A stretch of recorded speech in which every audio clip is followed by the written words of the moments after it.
Running a sales team in 2026 has never been easier, but only if you understand the process and systems that have to be implemented for it to be a weight off your shoulders instead of creating a complete disaster for your life. And you all know what I'm talking about. If you've had a crazy sales team, it can absolutely cause you so much stress. And so with that being said, if you guys want that completely handled for you, just contact me down below. But if you're looking for sales reps and you have a good handle on your sales team and the processes, then we're happy to hire out sales reps for you as well.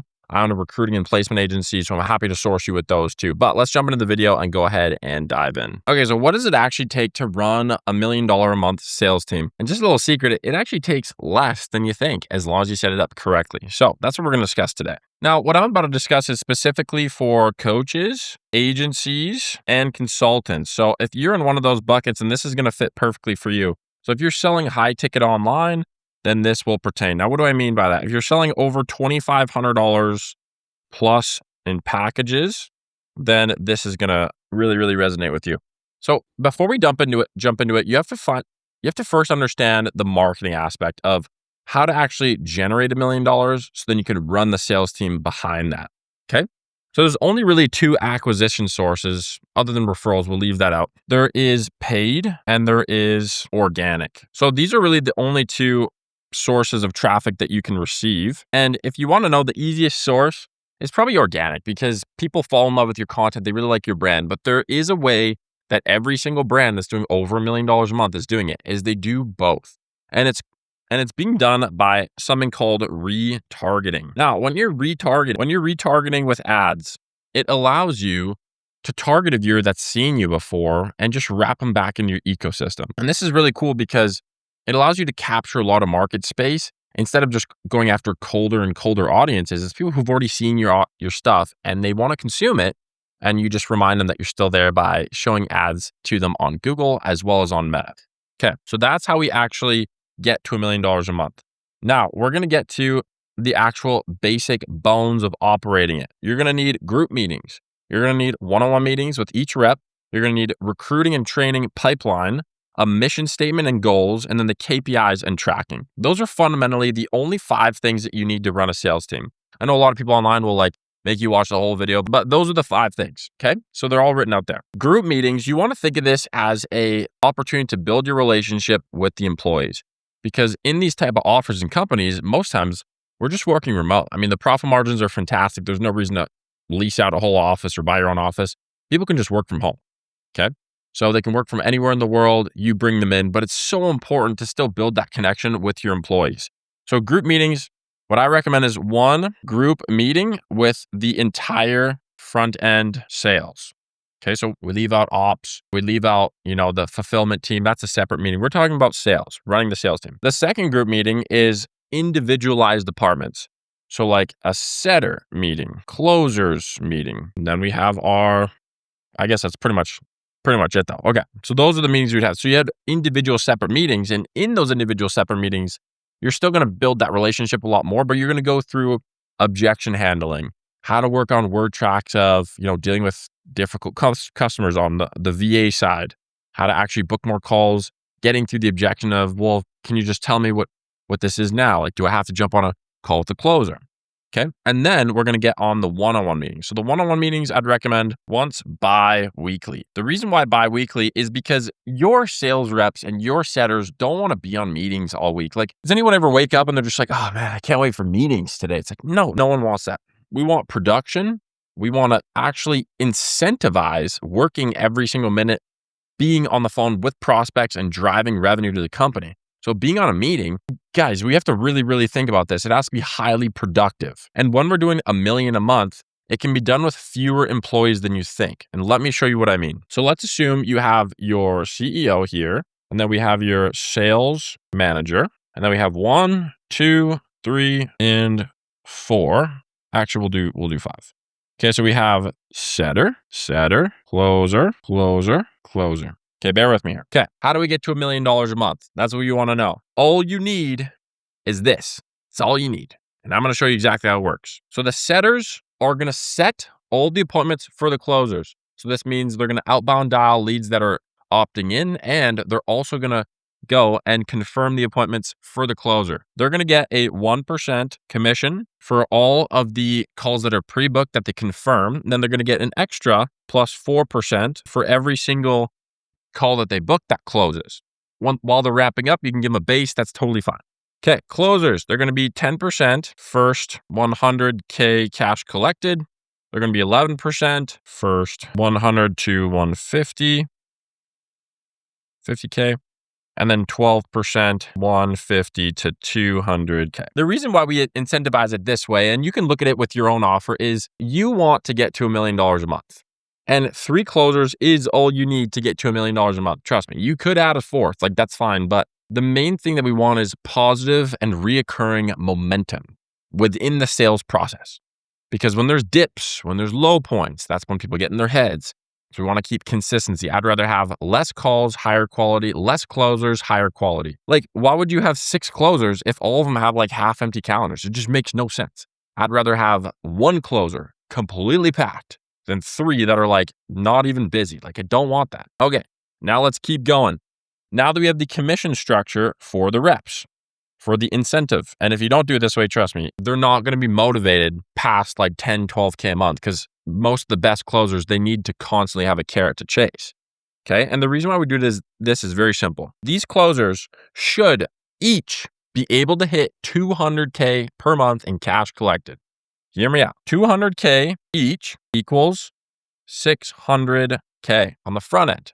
You're like, what? That's not even $1 million. What do you mean? Hear me out here. On the back end should be another 150 to 200K in upgrades. So the reason why this is so important, guys, and please don't miss this, is $1 million a month should not just be the front end.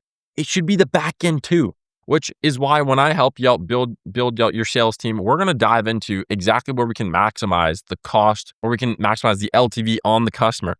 Because if you can get an extra 150 to 200K in upgrades each month, you do the math, we're over $1 million. If we do on the low end, that's 350 plus 600K, which is, not quite $1 million, but it's 950. But we're going to have some payment plans in there too. And we're going to have reoccurring from last month's and all that stuff. So we're going to reach pretty much near $1 million. Now, how do we get upgrade programs? Okay, so let's look at the units sold on the $1 million. So with a salesperson, what they want to know is, there's going to be easier deals, okay? They want to feel that. And there's going to be harder deals. And you have to balance out these two. It's kind of like a teeter-totter. Listen, we're going through a harder time with the upfront customers because we haven't run a webinar in 2 weeks. We haven't posted as many YouTube videos. These are more paid ads, okay? Understand. But we're still getting back-end sales.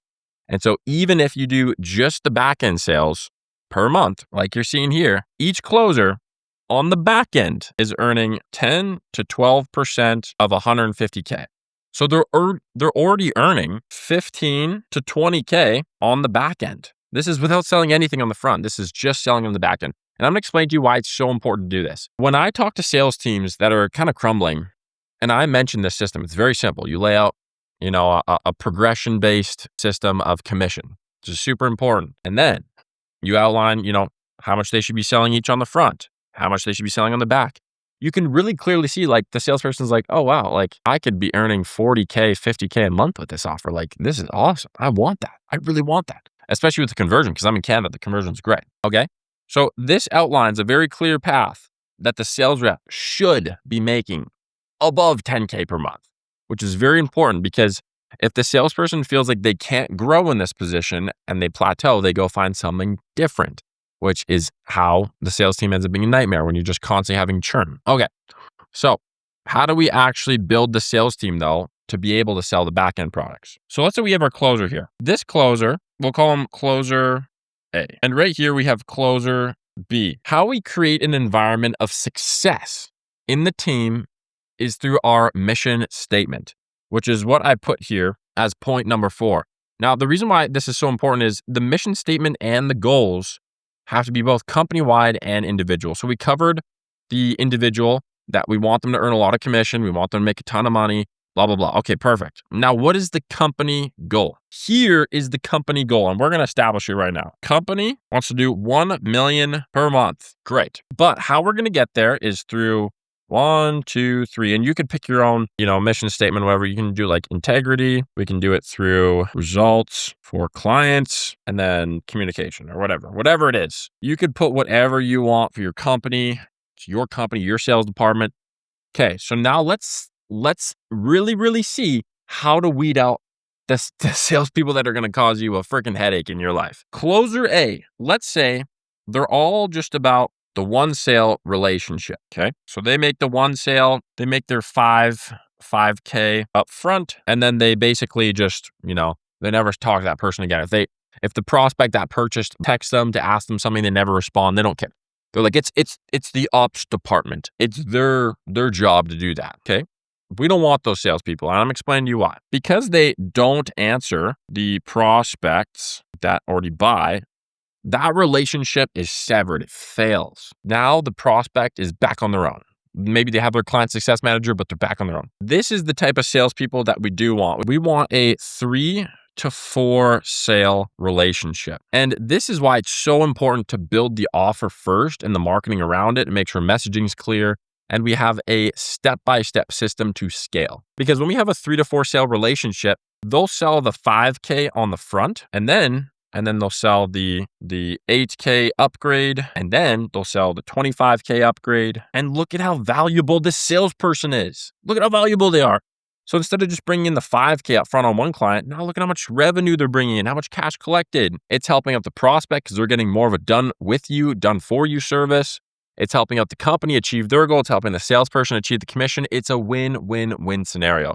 And when you organize your company in this way with salespeople, you understand that you're thinking about it wrong. You're thinking, oh, I just need better salespeople.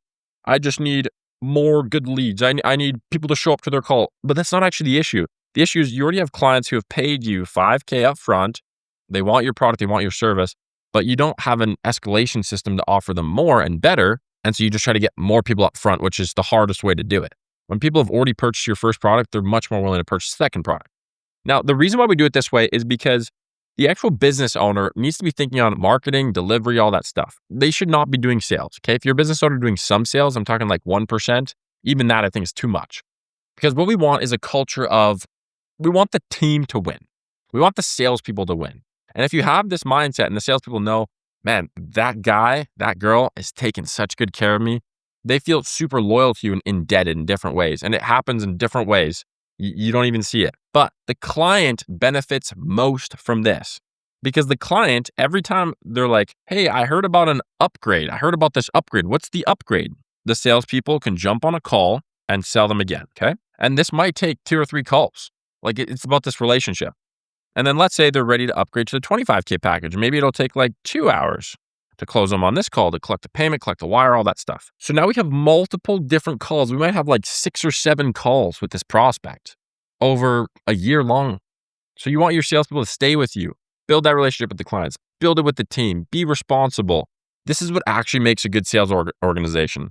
Now I'm going to share with you what not to do. And this is exactly what not to do. And it's pretty obvious once I point it out. But what you don't want to do is take away these opportunities. Because if you take away those upgrade opportunities, now your salesperson says, on a slower month with not as many upfront upgrades, that means that, man, I'm only going to make like 5K this month. I might not be able to pay all my bills and I might not be able to go on my vacation that I want. And now it puts them in a stressed mindset. They stop thinking of the client first. They start getting more hungry for deals. And it's a negative cycle that repeats itself. So if you're a business owner and on the sales teams that I've been on, taking away the upgrades takes away a lot of confidence in the salespeople, a lot of their responsibility, their identity in those upgrades. Give them the commission they deserve. Make sure that they know that I just want you to take care of the client first, because that's our second company mission statement. And I want you to have integrity with the sales. I don't want you to force people in that aren't a good fit. We want to help people that are a good fit that we can actually help. It reinforces the whole idea. Okay, good. Now we set up those. What's the last piece? The last piece is KPIs and tracking. So what do I mean by KPIs and tracking? When you're running a sales department that has, different closers, so you got like 5 closers and setters, you have a lot going on. And as the CEO of the company, you want to know at a bird's eye view every single day what is happening within your operation so you can make sound and concrete decisions. Not, oh, I feel like we didn't make as many sales this month. We don't want that. We don't want the whole feel and thinking attitude here. We want cold, hard numbers and facts and metrics. How we keep track of the metrics is very simple. I'm going to go through it here. At the end of each day, we have a company group chat. Okay, so let's call it, well, this is our closer KPI daily. Should probably put daily first, but you guys know what I'm saying. And then we have our setter daily KPI. Okay, you guys seeing where this is going? We can all see our daily metrics because it's in a group chat together. It's very important that it's in a group chat together because we want to remember that salespeople operate in a way of we want to exceed expectations, we want to grow, and we want to be better than other salespeople. Essentially, that's what it comes down to. Okay, so these are our group chats. In the group chat, every day, as a sales manager, as a CEO, you let everyone know. It's very clear. I'm not going to hound you. I'm not going to like press you and like, no. When you're done the day, every single day that you make sales, I want you to, or not make sales, but every single day that you take calls, or if you make a follow-up sale, I want you to put the date and the month, and I want you to put closed, calls taken, no-show, revenue, cash collected, and then cash per call. And you let them know. And you're going to do the same thing for the setters too. And then they're going to upload this. So let's say they, let's say this is like April. What's the date today? I think it's April 20th. Let's say you closed 4. Calls taken were 10. No-shows were 2. Revenue was 21,000. And then cash collected was 16,000. And then cash per call would be 16,000 divided by 10. So, okay, it should be 1,600 cash per call. So, at the end of the day, as a business owner, you're like, all right, we're at 1,600 cash per call. So that's better than normal. That's great. We average 1,000 cash per call. So then, on the marketing side, every call that gets booked, it averages out to $1,000. This is how you run a sales team. So just to recap, the first step is group meetings. So making sure to have a group meeting that is at the start of the week, front end sales and the VAs. And then you want to have separate department meetings, 30 minutes long, sometimes even 20 minutes long, each department. You just want to stack them, make sure they're super, super good for mentality, as well as the flow in the week, looking at the numbers. You want to set up a bi-weekly one-on-one meeting, not necessary for top performers though. If they're already doing their thing, you're going to discuss everything on the meeting here. And then recruiting and training. What you're going to do for recruiting and training is make sure you have your offer validated. Once you have your offer validated and a good backend product and service, just like this, then you're able to say, look, this is our process. Like just like I'm writing right here. This is our process. This is how we get commission. This is our commission structure. Do you want to join or not? From there, you're going to reach out to someone like me who would help place and train those setters and closers. So as soon as you hire them, they can ramp up into KPIs pretty quick and then they can be successful for you long term. Getting this offer validated is extremely crucial to making sure to keep those salespeople. From there, mission and goals for both the salespeople and the company, and then the KPIs and tracking. So hopefully you guys enjoyed this video. I release everything to you guys for free. If you want me to come into your business and actually place setters and closers, reach out to me. If you want to become a closer or setter in one of my businesses that I work with or one of my companies, then click the link down below. We do guarantee within 30 days or you don't pay.